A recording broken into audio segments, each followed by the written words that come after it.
While you're reading the same thing over and over again, you get this feeling, yeah, I'm getting this. I'm getting this. I understand this. Yes. So there's this kind of ongoing feeling that you're learning. Whereas in fact, all you're doing is probably some sort of low level recognition of, I just read that. I remember reading this and so forth, which is not going to sustain you later when a week or so later when you're asked about that information that you had at your fingertips at one point, but now it's gone. And you have that illusion of mastery because it's familiarity, not recall that you're building, that people that reread their notes, that highlight.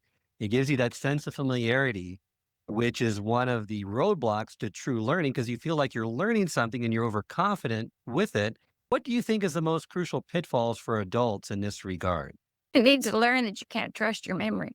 We need to learn that what seems easy is probably all because based on this coming from this familiarity. It just seems familiar, therefore it's easy, therefore I know it.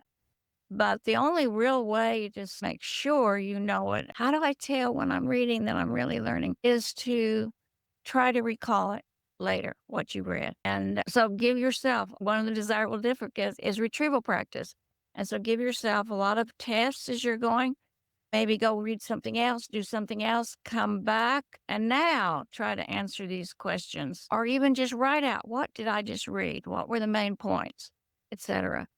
And you'll realize that maybe you can get one or two of them when there were really five or six that you should have learned and you felt like you were learning at the time. And so now you can go back and study again. But that sort of constant thing of testing yourself, do I really have this?